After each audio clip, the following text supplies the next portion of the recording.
matchup is how Moops is going to deal with Jez's Orianna. Because the auto attacks from Orianna and the early level damage does favor Orianna against the Morgana. So these early levels are going to be very important for Moops and arguably for Jez's confidence. We'll have to see. He was given a lot of trouble last game. We are now into game 3 and on to the Rift. Super hot crew looking to take the spot away from SK that they had in the last split. 2-0 up in a best of 5. There are 3 match points now that Super Hot Crew have to play with, basically. And it does look like SK are starting to do this level 1 fan, splitting up, covering the entries, and we'll have to see how they respond. Nif is going to be the first one to spot Super Hot Crew as they potentially move in to get some wards down. Migza looks like he wants more kills. Being the first blood support last game on Sona, he does take Ignite again on Thresh, and he also takes a red pot. That definitely tells you he wants to have some all-in potential. That's flat out. Dude, we want to brawl, and I want to get down with that bonus attack damage, swinging around and cause problems. In response, Nif has actually picked himself up a Door and Shield. Yeah. So again, very different approaches by both of these supports in comparison to each other and from the previous games. We'll have to see how this one plays out. It's either one of those things where they still feel each other out or say, we now have a strict advantage and we'll do something. I'm going to go with the 4. Maybe the latter will happen, though. It'll be quite exciting. Everybody's setting up towards this top side. Looks like we will get the lane matchups evenly this time. We're going to see if SHC, we have Caitlyn Thresh versus that Annie and Ezreal in the bottom lane. So we did see the head-to-head matchups in game 1. Svenskeren was also running jungle Evelynn, and that actually allowed them to get control of the early game. That was kind of the play where Impaler game is. Exactly, and I think that Candy Panda got like 2-0-1 up during the laning phase of that 16 to 17 minute laning phase, but it didn't convert to presence in the mid game. And I would expect the same this time around. I would expect Svenskeren to come down. Every time Moops moves forward and gestures this way, have to keep an eye on that red pot. The moment it gets drank, that's probably when the fight's going to come out. Very good flay. He gets hit up right there. They get the stun out of Annie, which is going to be nice. They try to get more. Oh, my word. Will the lane be pushed as well? They're going to throw him into the turret. Now, the red pop has been popped. Now, the thing is, there's a time limit on this. I think Mixer maybe jumped the gun a tad early. If he'd waited to get a death sentence, flay into death sentence, that could have actually been enough CC to make it work. But he decided he wanted to get dominance at level 1. It seems to be working. Small CS lead for Hadel, and we'll have to see how it continues before that temporary power buff wears off. It's interesting they went this way because both of these guys have been going gold generation items, and they're like, boop, nope, third game, not going to do any of it, even before seeing each other. Definitely showing that. I think they want to stamp authority. That's the key here. Right. Is that they really want to, you know, grab the bull by the horns and take charge of the matchup. And at the moment, if Candy Panda and Nif can be patient, wait out the Elixir of Fortitude, then they can start to try get you know, the Annie stun into early Ezreal burst. Impaler's the first one to make a move towards the lane, though. Migza playing super aggro right now. It's going to be Elise on the outside. Is Impaler going to be close enough? They do have that shield on. Will he have enough for another Annie stun? No. And the lane aggression actually goes against them. Yeah, very well played by Nif. He managed to stun up both Mixer and Hadel. Then with just Candy Panda sitting on the sideline auto-attacking, it was enough to scare them away. And that basically is going to kill the time frame of that Elixir of Fortitude. Jesus, eats a point-blank Dark Binding. Unfortunately, Moops can't follow it up, though. He answers back with a little bit of damage. He did go 1, 2, 3, so you can shield up and walk through that Tormented Soil if you want to auto-attack. Like you said, it should go in favor of Jessis, but Moop playing it very well as Svenskeren finding himself a little bit of a party member here. Impaler comes down. So cheeky, even manages to steal the golems away. The thing is, this is still a fairly low health Nif. And Impaler is dancing around the jungle, but it doesn't look like they're going to tower dive. That previous attempt was thwarted thanks to that very good double stun by Nif. 19-6th Impaler, just hanging out. Come get your wraiths, he's saying. But nope, they're going to be his. So he's trying to already deny some resources, keep himself going, knowing that Svenskeren is back right now doing what he can. This is great play because of the psychological effect it's going to have on SK Game. In the previous game, Super Hot Crew didn't necessarily counter jungle. We'll get to that in a second as Svenskeren's rooted. He's going to take big damage here. 4-3 right now, and the second set of abilities coming out in Spider Form from Impaler. That blue buff is not going to go to much use. And that's sort of the point. In the previous game, Super Hot Crew challenged for blue buff. challenge, challenge, challenge, control blue buff. This time round, we see Impaler controlling the jungle. Oh, they hooked Nif! Pie in the face to Nif as Candy Panda ducks. Good they get the kill on this one. Great focus by Haydale. It was Nif that was locked down, but he wants to damage the ADC. Now, both of the AD carries below around 200 HP. The thing is, looks scary. Mixer's low on HP. He cannot afford to get stunned again. The only thing that's keeping SK in this bottom lane right now is the reactionary stuns by Nif. Yeah. But it's Supa Hot Crew setting the tempo. If they continue doing this, it's just a matter of time before they're able to land the hook that secures first blood. 32 to 26 in the CS down there. Much poking and CSing happening between these guys, but they are keeping that farm up, and Haydale now doing a better job. We said he was down, 10 CS by this point. He's going to be the one that's up. Leaving lane, they'll match up, and we'll see what happens when he comes back. Well, we're now looking at the top lane right now. Freddy and Mima, once again, the tanky bruisers. These are sort of the two priority top laners right now, really. Dr. Mundo and Shyvana, a lot of people fight over them, and in game one, it was very slow till 20-odd minutes, and then all of a sudden, Mima just went beast mode and started tearing apart SK Gaming. Having an Ezreal this time around will be a little safer because Ezreal can Arcane Shift away and try to play the distance game maybe a little more than Sivir, because you're not going to outrun a burnout running Shyvana. Absolutely not. Still running the flash as well, keeping yourself safe. No ghost on that. We'll see Elise. Impaler spent quite a bit of time up here, and this is going to be a level 6 Mundo, so that just goes to the back. I don't think there were too many other lanes for him to push. You already have Morgana going back, rather, Moops in the mid lane, so they're just kind of biding their time until they can find something. This is we don't want to go too much out of our realm of thumb. And as you say that, Impaler's hanging around this top lane. Now, Freddy does have his ultimate. He's been caught by the web. There it is. He throws down the ultimate, forced the flash as well. They also throw down the ulties. Had to expect him to get out, but it was a great try. Very good reactionary flash. That was the instant that Cocoon wore off. He was able to get away. Teleport was also expended by Freddy to get to that top lane, so that is on cooldown. And we did see Svenskeren. Sven was milling around the bottom lane. He was thinking about going in. He couldn't actually get in. I want to highlight the first purchases. Ancient coin secured for Nif as he's caught. Oh, caught once more. Nif has always been on the outside of these fights. They don't have enough damage to turn back onto Haydale. A good flash from Nif leaves Candy Panda in the fight alone, but he is able to shift out as well. Just great back and forth in the bottom lane. Yeah, Haydale and Mix are definitely toying. Dark Binding does land. Moops may want to go Soul Shackles. He's gone in. He says draw, and the 1-for-1. He flashes over the wall. Is it going to be enough, though? Nobody attacked red either, so he's safe.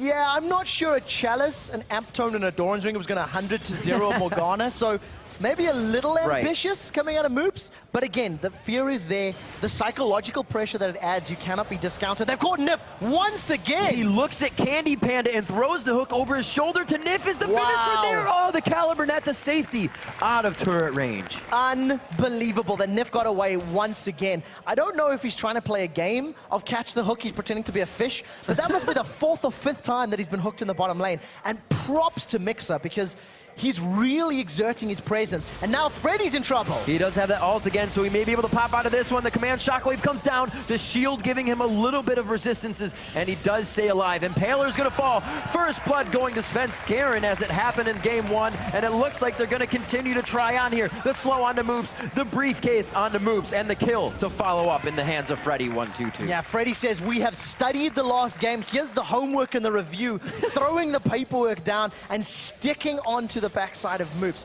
2-1 in that exchange. Overall pretty good for SK Gaming, but they need to make sure they respond well, because they're replying to Supa Hot Crew's plays. And this was their fault in game 1. They had no decisive moments of their own. At the top lane, there's a fight. Trying to go off in the dragon form. Shyvana very low. He's going under the turret for this one. Burning Agony, causing just that. Just as I say, you need to make a decisive play. SK Gaming jump in there. Yes, Trevor. And Freddy is able to 1v1 Mima. Now, that didn't happen the last time we seen this matchup. Right. It was a farm fest, and I think if Freddy can use this 2-0-1 advantage to actually get control of Mima's Shyvana, that is a very key factor in this matchup. Blue buff going over to Moops, the mid lane. We only saw that one engagement between Jez's and Moops just at red buff. There hasn't been too much tit for tat between them. Dragon now about to be picked up, and this just shows SHC working off their momentum, but they're down in gold right now, so they're making these moves so they can keep that running. Yeah, this is a very good call from Supa Hot Crew, realizing that they got the numbers advantage. So just taking advantage of the missing opponents, and they're going to secure the Dragon. That was uncontested. I think SK knew it was happening, but they were nowhere near close enough to challenge. Mixer's flashed the hook! Oh, he does get it on his fence, Karen. They're going to be able to get a little bit of gold off of this one. Yes, they do get a nice amount of assists there as well. Somebody give Mixer a medal, because his Thresh has been brilliant this game. He still does not have GP10. So that Dragon and that assist has to be invested into some form of, gold gaining item, because he's just a utility bot right now. He is making a count though. So the last thing I want to make a sign is I'm calling him out, because he's doing phenomenal in this game. Definitely helped to get the lanes rolling everywhere here. He has been just all over the map, at least the bottom half of it, omnipresent. The gold still very close as it was in game 1, and that meant the game went longer. It played on the mentality of the teams, and they weren't even sure about their engagements. And I think that could be a problem here. SK have got a composition where they need a Flash Tibbers. They need a Shockwave. Yeah. They need Agony's Embrace to hit multiple people. And if you don't hit three or more players, 2 very important ones, or 3 in total, minimum, you're not going to have a good day. You're not going to be able to crush these people down. And when you consider the shields, Shyvana, supernaturally tanky. Elise can dodge. You've got Black Shield from Morgana. You shouldn't hit Caitlyn because she's far away. And you've got the Lantern from Thresh. There's a lot of additional HP to burn through. Looks like there is a bit of a back off here coming in from Migza. They know the wave is against them, so for once in the game, they are not on their back foot, but taking the minions in before. You can see him actually moving to the left side and almost wanting to engage. Heading towards the top side. Svenskeren looks to maybe create something on this side of the map. We'll see who responds first. Because Impaler has made it down to the bottom lane. Deja vu. I'm not expecting Candy Panda and Nif to dive, but look for the hook. There's no flash available. Mixer is going to throw the Destiny House. That was optimistic at best. And Candy Pan is easily able to get away. Agony's Embrace is up. Mimer's the target, and they're going in. He's got the ultimate, but it's going to be a long chase. Can he get the Flame Breath out? The double bite onto him. Oh, Svenskeren is forced to flash away. Well coordinated there to get out alive. Good attempt. Almost got it. The Cocoon misses. Oh, Nif. Nif holds the position of the bush. A nice triple true shot barrage goes through. A little less damage along the way, and it looks like they're going to try to get some more auto attacks in as they say, 3v2, we have the upper hand. Yeah, and Impaler instantly smiting away Tibbers there. Not available. Look for some CC. Oh, Here man. comes Jesus from the side. Shockwave is up. Will they be able to go in? He flashed. Oh, he wanted Andy to go in, but he flashes himself. Gets the ball move. The double kill, and Jez is doing some work for himself from mid to bottom. Good return kill onto Ezreal. Yeah, Minions doing a lot of damage there, in addition to Mixer's Ignite stealing that last tick of damage. And a very good roam from Jesus, but now he may be in trouble. Anticipating the move from Moops and actually very cheekily avoiding that, just ducking down to the right in that extended ramp in the river. Looks like Moops not too happy that 2 kills were picked up by Jez's, so he tries to do something on the way back in. Keeping himself safe on both sides. I mean, it looks like he's trying to just farm his lane, which I think they need a little bit more pressure now that we see Jez's on the move. Yeah, that's definitely the case. You've got a very good roaming, ganking mid laner in both Orianna and Morgana. And Jesus has pulled off the first successful roaming gank as far as the mid laners are concerned. And they've actually been very passive between themselves. Yep. Yesterday we seen Kautard, go very aggressive on his Kha'Zix and jumping in time and time again against MOM and Charu. And this time around, it's been a lot more passive. It's been a farm fest until the mid game, which is where the mid laners have been decisive. And Orianna seems to have been the key. Definitely a key in games 1 and 2. Maybe it's SK's key in game 3. 6-3 in kills here as we reach up on to 14 minutes. Haydale returning to the bottom lane. Now that the lanes also have matched up, we didn't have that last game, a much faster game. When we see this, it goes longer. Obviously the matchups of AD and support going to last longer from the sustain of one side. They just keep it going. These fights have always been in favor in the beginning of Migza and Haydale, but they're able to turn it around now, and this might happen once again. Yeah, there's the Lantern gang, but there's 3v3. Mex taking big damage. Why focus Migza right off the bat? It's because they want the kill. They know they can get it, and if there's more to be had, they'll focus it. Very good damage. I think, in general, the damage of Eve plus Ezreal plus Annie, that's 3 damage threats. Coming up against what would have been 2 at best. Thresh is more utility than damage. It allowed SK to secure themselves the 7th kill of the game. And look at this. SK Gaming maybe trying to return the favor. They want to set up for a challenge, but Sven's got no support. This is 2v3 at best right now. Jesus is in trouble. Oh, the black shield goes down. That is going to be a heck of a lot of damage. We are going to see Jesus fall here. It was almost not picked up there. The shield almost hit. Moves may be able to make it out alive. The red buff slightly slowing his pursuer. I don't understand why you try to cleanse the stun afterwards as opposed to cleansing the root and trying to run away from the stun. I'm not sure if that was the best timing on that one. Nevertheless, Jesus gets shut down. Shockwave wasn't used. 2-1-2 and blue buff actually secured by Super Hot Crew. SK, not exactly on the same page. Very good attempt by Candy Panda. Looking to take those blues away as they lost enough of their own throughout the first game. A good push here by Haydale. Still waiting for these turrets to be dropped. We're 15 minutes into the game. That armor has been gone for some time now. And we're going to see Svenskeren trying to make a move towards the bottom. A very careful play coming in right now. They aren't even getting close to the turret here, Haydale and Mixer. No towers falling either. You know, you've highlighted and you mentioned it perfectly. When you have the straight-up matchups, the laning phase does tend to get drawn out because you don't have the fast tower-pushing power of a 2v1 lane. So at this point in time, SK Gaming are in the lead. And they were in the lead in the laning phase in game one as well. They seem to do a little bit better in these prolonged stages. But they need to transition from here to the mid-game in a powerful position, and Svenskeren is roaming around. Now, they do see it. That was a flash Tibbers, countered by a flash. So, both flashes of supports burned. It wasn't flash Tibbers, just normal Tibbers. Yep, normal Tibbers coming out. She will have the flash up soon, but we'll be waiting for Tibbers. So, we're going to have to wait for the Combine and the Wombo combo there. With that happening, they say we may have enough to do this dragon, but it's still going to be a heck of a fight. Got to be a bit careful. Flays come down. Mix is in trouble. There's the box going down. Jezz is able to find it from the backside. Looks like Svenskeren is going to say, we did enough here. We'll wait for the dragon engage if you guys want it again. That was a good amount of burst. Shockwave is still available, and this is very brave from Super Hot Crew. They can't get into this fight right now. You see, it's going to be a 4v3. Dragon's going low. You got to consider the dragon was used, the teleport was canceled in that top. Oh, threading the needle out of that one, and the dragon picked up by Impaler. Nobody caught that at all, and that just went straight between two members of SK. The whole time that fight was going on, you can see Freddy's teleport is on cooldown, and I think Mima interrupted it with his Dragon's Descent, just knocked him up and prevented it happening. Now Super Hot Crew, they got Dragon, now they're gonna get Tower, and again, SK Gaming failing to capitalize in a potentially advantageous situation.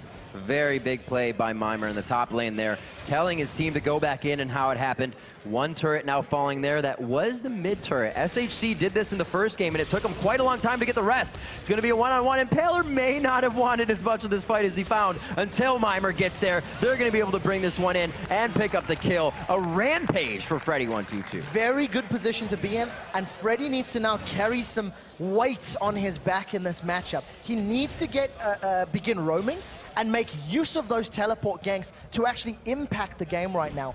I also feel like Jezz is being very hesitant on his shockwaves.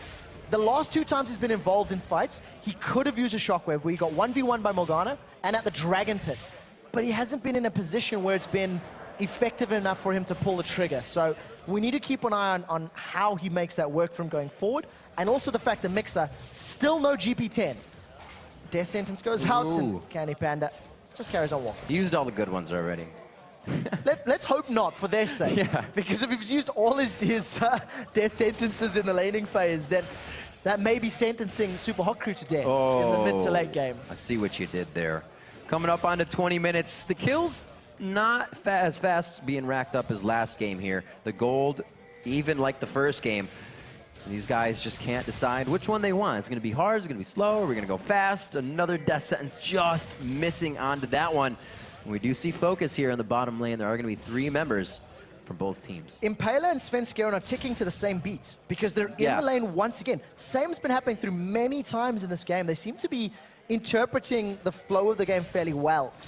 The question is who's going to win. This time round, Sven's a little further back. Mixer wants to go in. Agony's Embrace has been used. Oh, Mixer gets hit up quite hard. That is going to be a true shot barrage taking him down. Impaler still taking steps forward. May have solidified his own death. A big hit coming up onto Impaler there. That was the stun. And Moops is going to be coming around the side. Oh, he gets Tibbers with the dark binding. And it was actually going to be Jezz's there. So I don't know how much of that they wanted. Oh, my heart skipped a beat with the Tibbers death animation. That was the most dramatic way to go, but it shielded SK Gaming, prevented anyone getting caught out, and that, of course, means that SK, once again, with a successful gank in the bottom lane. they have definitely got the number of Super Hot Crew when it comes to the ganking and the 3v3s. And it's just because of the number of damage threats. Sorceress Shoes Annie is using her base numbers. Evelyn with a Spirit of the Spectral Ray, as well as a Haunting Guys and Sorceress Shoes, they are nomming through the HP bars of Super Hot Crew. Still building Glass Cannon, as they do, trying to get that damage out before any armor. But they don't seem to play the aggression all the time that way. It's like they don't want the fights all the time. We'll see where the rotation here from Jez's is. He is with Svenskeren just under the Wraith camp. They got the ping down, so I think they're going to know they're on the move here. Blue buff is up. SK Gaming are now making a play for it. They have vision down the bottom of the river, and that's the first ward they've got in the jungle, and I think they're pretty confident about picking this one up. Nobody from SHC has responded. I bet they feel good about that. That is a confidence steal. That is definitely a confidence steal for them. But they need to convert it now into more plays. Once again, Svenskeren smited that one. Don't run the risk of it being nicked away by the dude you're trying to steal it from. Still in the laning phase, even with mid turret being down. There hasn't been too much aggression. A very nice black shield, but wow, they are sticking on him with the flash, and it's going to be Impaler putting himself a little too deep. A great flash in from Jez's to pick up the kill after keeping himself safe. That was a confidence flash. He really wanted to get in there and just say, look, I can play Orianna as well. 4-1-2, working out much better for him than Zed in game 1. Right now we see another fight in the top lane as Mime and Freddy go toe-to-toe. It seems like he didn't totally want that. Tries to bring him back into the minions a little bit and realizes they're trading damage, and it's not equal for Mimer there. Big chunk onto Candy Pan. It looks like the tower is going to fall. Ooh, that's very big indeed. But now, Nip, that's a flash. Whoa, the teleport coming in as well. Oh, the True Shot Barrage going across, but the Thresh Express saving Haydale. Mixa is doing such great work on Thresh, albeit he's 1-4-1, but his hooks have been on point for the most part in the early phases, and that was a great lantern. Realizing that the threat, he was running to the river and put the lantern down. Now he's sticking around in that bush, does finally decide to back away as SK secure their first tower of the game. Ladies and gentlemen, I think we've got a game on. Finally, those turrets do fall across the map, the top for the bottom. A lot of pings are going out, and it looks like they want to set up this engagement. It's going to be 40 seconds on the Dragon. Can they pull SK don't have the time. Pull them into this? SK do not have the timer on this at all, so they are going to have to back away, and unfortunately, this means they're backing away as it's about to respawn. Impaler's going to at least scare them. This should signal to SK that it's soon, but we were just too early, and unfortunately, it means they're going to be way out of position if Super Hot Crew can congregate the numbers. Mimer's even heading down to the bottom lane for this potential dragon fight. And that's big for them. I'm sure they wanted that heavily with the teleport being down, the top wave now far past the river. That's going to be Mundo's job, but they are still going to leave it. The minion wave is big enough, and they want to go back to contest. Did Svenskeren just walk over that pink ward? He's not killing it out of threat of a dark binding, I think. Yeah, exactly. Playing it very, very safely, but Super Hot Crew, they have started off the dragon.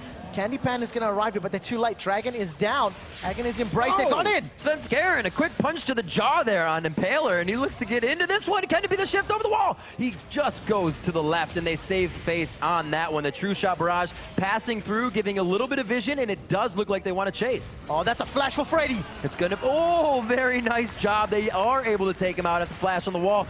Looks like it's going to be Migza throwing himself in. The box goes down in the reinitiation. Dragon's Descent goes in, but Mimer is forced to turn tail and walk out of this one literally.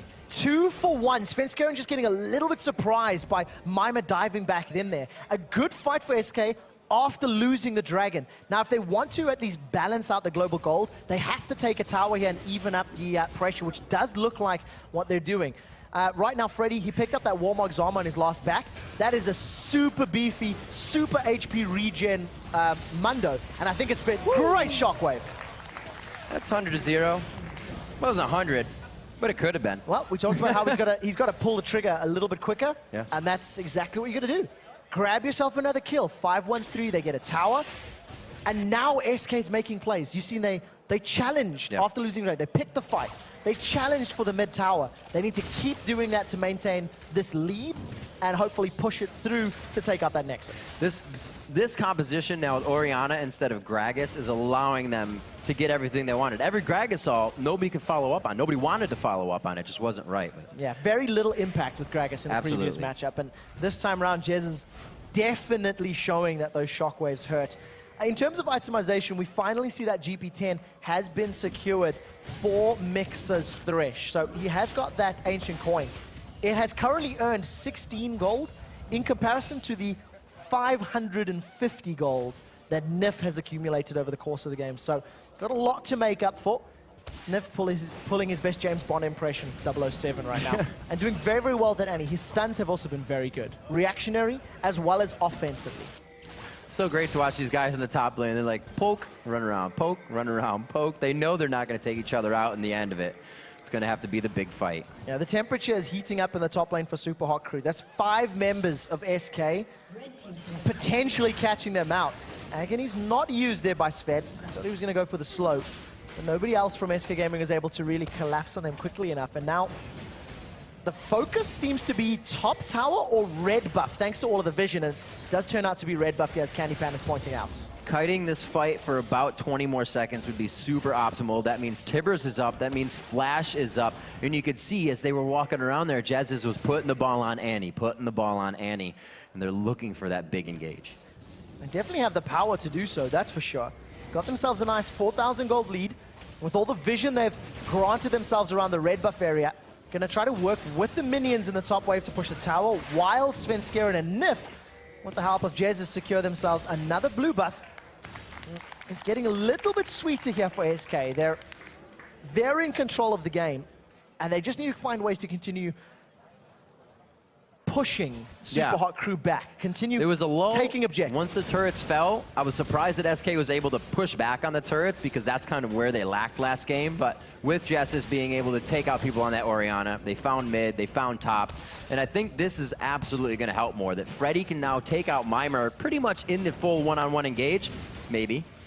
And he can keep split pushing that lane. With his teleport, he's back into the fight. Yeah, it's going to be way more difficult now to take Freddy out. He's got that Warmogs, which I don't believe he built in game 1, if my memory serves correctly. And it's just going to allow him to get through everybody. The burst of the Morgana is not going to be as big of a threat to Freddy. And because he's been really bullying Mimer around, he's now given himself a 20 CS lead.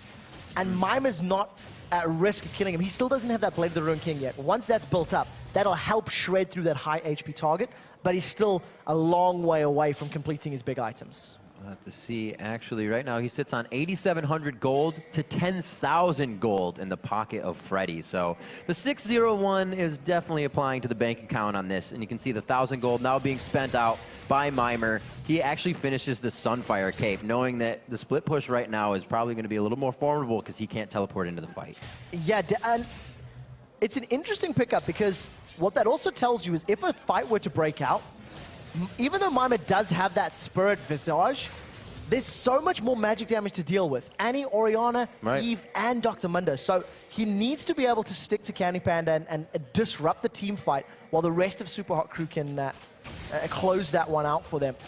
SK now slowing down. True Shot Barrage goes down. They've stunned Adol. That's a bit of damage right there going out. Candy Panda's going to quickly finish, and Haydale had a bit of a second to react, but it wasn't enough. I don't think he had much time to react at all. Instantly just getting dropped. The thing is now SK have to stick around and take the tower. Getting the kill is fantastic. You increase your gold, you buy more items, but it's the towers that count. It's the objectives that matter. And as it stands, this is going to be a 4-on-2. They may even want to dive. Flash Tibbers is available if anyone wants to go in. You can see the ball being used for zoning potential in the tower. A couple more hits. It should drop. The hook's caught Candy. Candy gets that cleanse out, and he actually gets out of the fight. Tibbers just kind of hanging out, saying, where are you going to go? And it is going to be able to take down Paler. Very nice job by Candy Panda in the top lane. They're going to go back at it. Freddy's picking a fight here with Mimer. Ultimate is down. No Dragon's Descent yet. Mimer's holding on to it. Looks like they will keep going. He has a bit of a minion wave here. He's going to try to slow him. This is all in favor of Freddy right now. The ultimate's on, but the chase is only going to go on forever. Give you guys a fun mini game to play. Next time you see Freddy using his ultimate, count the HP that he's gaining back. Plus 120, plus 75, plus 50, plus 120, plus massive amounts of HP gain. And it's going to take a lot of focused fire to actually burn through that while it's up. Haydel now with that static shiv, Infinity Edge, and the makings of a Last Whisper completed. He's farming up the jungle while SK get themselves a taste of Dragon. Once again, just extending that gold lead. as they still didn't take that inner turret. Keep that in mind. Right. They got those kills. It was a one fight, but they didn't get the tower. It's definitely something that SK needs to try work on, because they're just leaving Freddy to split push. They're happy with a 4-1 game right now. And I actually thought they were going to lose that bottom tower. A good kill on Caitlyn, who has who has purchased the Static Shiv, trying to give the team more siege, stop potential, and lane potential to push. And they weren't able to grab the turret because Impaler put himself out there to save the global gold. So I question right now SK's decision to play the split push game. You've got a 6-0-1 Mundo that has been terrifying for a while. Right. Fair enough, there is a lot of wave clear from SHC, but I'm wondering to myself what the decision-making is as to why they're not grouping as a 5-man and shoving objectives. We're at 30 minutes on the clock. They could start warding for Barons, or in this case, finding Impaler. Impaler does get caught out just above Wraiths in between that blue buff on the bottom side. Is he going to be able to get out? Another Thresh Express to safety, and they pull in Nif, who finds himself in a real bad spot. Haydale getting picked up by Candy Panda on the side, and they turn this one around beautifully, being set up for the engagement. Totally worth it. Shockwave is still available, and now SK Gaming take down the tower on the bottom lane. You see Freddy, he burned his teleport to get into the engagement right now as well. So he's in and around this area, but they have to stack up and press this numbers advantage. It's a 4 versus 3, and they're going to decide to back off and push towards the mid inner turret. I think this is the right call. Get complete control of the map, and then push onto the inhibitor turrets. This is just a completely different game from SK. Can't be compared to game 1. They're warding way better. They are 110% sure about their engagements. They are all over any engagement and in the right spot at the right time. Backing off on this, you can see they have really nothing to worry about. Yeah, and you can see that in the form of distortion boots from Nif. You can see this is just Impaler being caught out. And frankly, the vision from SK allowed them to catch him. There was no wait from Nif. He dove right in there, and even though he did get bursted down following that engagement, it was a very good decisive win. And with the distortion boots, the flash tibbers is going to come up more frequently, and I think that's arguably the best engage that SK has right now. Land 2 or 3, hit a guaranteed Shockwave and Agony's Embrace, and then clean up. Now that they're being pushed back, what are we looking for from SHC? Now they're losing their momentum, and it kind of seems like they don't know where to go with it. They've been doing the same thing. Back to the top lane, we see those two going at it. Now to the mid lane, they're just being pushed back. I feel like Supa Hot Crew has to find a pick, and they have to find a pick on their terms, right? Mima cannot deal with Freddy's split push. No. So in a 1v1 and a 4v4 situation, you're at a disadvantage. You know, the 4v4 of the bottom 4 SK members versus the bottom 4 Supa Hot Crew members will do more damage to you, will kill you quicker, will drop you quicker. We even see a Black Cleaver being picked up by Candy Panda on Ezreal. It's for himself. That is an interesting pickup. That's one that we don't see very often on that champion. And I think Supa Hot Crew have to get a good Dark Binding and kill somebody. As right now, Freddy 122 taking on 2. They keep trying to go after him with 2, but he is just going to be able to turn it around once again. How much focus can they put here? Wow. Will there be a split push? No, they're drawing all of SK up here, so this is the engage. They try to throw down the ultimates, the Deathfire Grasp as well, and Svenskeren is going hard in and out of turret range. Freddy taking up the turret for his team, eats that one. Svenskeren with a very nice block on the ace in the hole, and they are able to go from mid to top in an extended kite fight to come out on top. Absolutely fantastic. Freddy is so strong right now. He was tanking up 2 members of Supa Hot Crew the entire time. That allowed the rest of SK to get into a great position to get the Shockwave to pick up the kill and then kill the tower. Now they are going to start off on Baron. Candy Panda is going to be dealing a massive amount of damage on the background. And Moops on Morgana is basically a null point right now. The time that it takes for Soul Shackles to be relevant, your entire team's going to be dead. It takes too long to channel through. I feel like SK are far enough ahead now with the gold and with the Baron that Morgana is no longer relevant. No. It kind of comes down to that. It's the same thing that Peke said with the Zed. It's like, you're not going to kill somebody after a point if you're not with the game.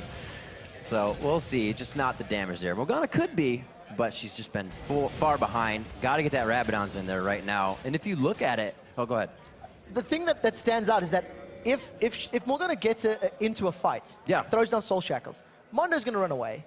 Eve's going to run away. Right, it's just at that point. Ezreal's going to Arcane Shift away. Yeah. And there's not enough damage from an initial burst of that.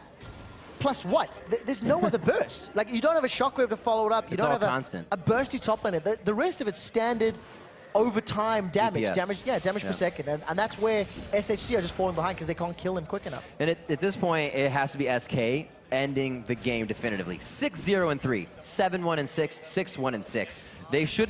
There should be no stalling here. And if it is, it's a damn good job by SHC. Agreed. And this was how SK Gaming lost game number 1. They had an advantage position. Let's be frank, it was not 13 kills, 4 towers, and 10,000 gold. It was even gold. It was even gold then, and that's why they played passive. They cannot afford to do the same right now. It does look like they're going to be pushing the bottom lane. They've caught Nif. Oh, they locked out Nif. That's huge. Tibbers' flash is down on the initiation, but Freddy is still alive. And is that enough for the team? You can see SHC is running back into their base after getting one of those picks. It was on their terms, but it doesn't seem like they can keep going. That was a little bit of a meh wave. Admittedly, it farmed fantastically well, but it didn't hit a single member of Supa Hot Crew. So because the champions weren't hit, it meant that SK were able to, had to back away. They weren't able to stick to anybody. And just in terms of numbers, as that fight was going on, we took a look at Mundo's HP per 5. It's 346 base before his ultimate. 346 HP per 5 seconds before his ultimate. It's pretty good.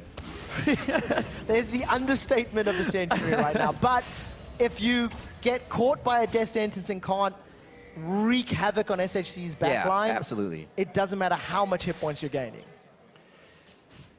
Let's see what kind of magic resistance is actually coming out on anybody else, which is none. Abyssal Scepter, Deathfire Grasp, Rabadons, Leandries, another Athenes, a Void Staff, and the magic resistance is Negatron Cloaks coming out on SK, not SHC. They only have one member really formulating that. They do have that Aegis kind of coming out Locket now, but it's not enough. No, it's not. And it's partially the reason that SK are winning these engagements so well. You see that when Jez does hint a champion, it melts their HP bar because you've got armor being built up for Mixer. The only MR he's got is from his Mercury trades, and that's not a whole lot. Haydel has just gone full glass cannon. There's no defensive items at all. And to be fair, Candy Panda doesn't have any either, but he's 616 with a 603 Mundo in front of him. You know, Shyvana is not beefy enough to mitigate that sort of defensive item threat. And right now, SK, they send their focus to the bottom lane. They've got a couple of hits down. They have got Sven Scarum, but that's not ideal. Looks like Freddy is going to put himself out as a human shield here. The damn riot shield for the entire team, but can he take on 5? He is still getting that HP back. Goes in very nicely, coming up huge from Jez's. Will they be able to go? They say forget the turret. Let's get the health bars. A nice Sonya's there, but it's only going to mean they have to retreat even more. A beautiful sniped out Q. Double kill coming in, and SK looks to thwart this, and they are actually going to have to go back on this. The timers could be coming up easy here for Thresh. The problem is they've got 2 carries they still have to deal with. Impaler's Elise and Haydel's Caitlyn. So you can see them trying to take another tower. Nif, he's tanking this one up. They will take the tower down. Ace in the hole comes up, and that's a lot of damage. And wisely, SK have to back away. 3 for 2, plus 2 inhibitors, 2 towers and an inhibitor. Very good fight for SK Gaming. And take a look at the shockwave that follows here. Freddy is tanking the turret, right? He's tanking the turret this entire time. Mixer goes in, gets a very good flank to maintain the focus, the tower on him, and a massive, massive shockwave. That dropped 60% of Mixer's HP, instantly followed up by the Tibbers, and that just allows Candy Panda to take the tower down and clean up the fight by chasing further on. So a very good play, and more importantly, a play that was on SK's terms. At their decision, they followed up. You gotta consider, it was something like 1,200 damage from that shockwave. I added up those 3 people's HP. 1,200 damage is hard to do as one person to 3 at one time, so it's huge fight-changing things happening just at the last second. We saw Nif go down last time. SK is not afraid to keep fighting. They know they're ahead. They are not afraid to keep going in. Sven Scarum hits up moves. They know it's a huge factor in the game, but he will be down for this fight. 24-10, coming up onto 40 minutes. SK has had enough of the stalling, and they are going to siege in. Very good catch onto moves. Mima even has to use his ultimate just to get out so cleanly. Haydel just gets melted under the damage from Sven Scarum. And Mixer, you do not want to hook that even. They turn their focus onto Mima. This isn't going to be enough. Tibbers stuns them. Going in on the Nexus turrets. Possibly one of the more definitive games we have seen. SHC played a great game, and they won those 2, but SK put themselves in the driver's seat here, being down in momentum, and they keep themselves in this series. That is a stern look from Candy Panda. That is a very, very stern look. Wins aren't always, or wins can be stressful, I should say. That is the truth. And there's no more room for error. Nope. That's 1-2 as far as the scoreline is concerned for SK Gaming. And like you said, definitive game, decisive game. SK got the lead early, played it patiently.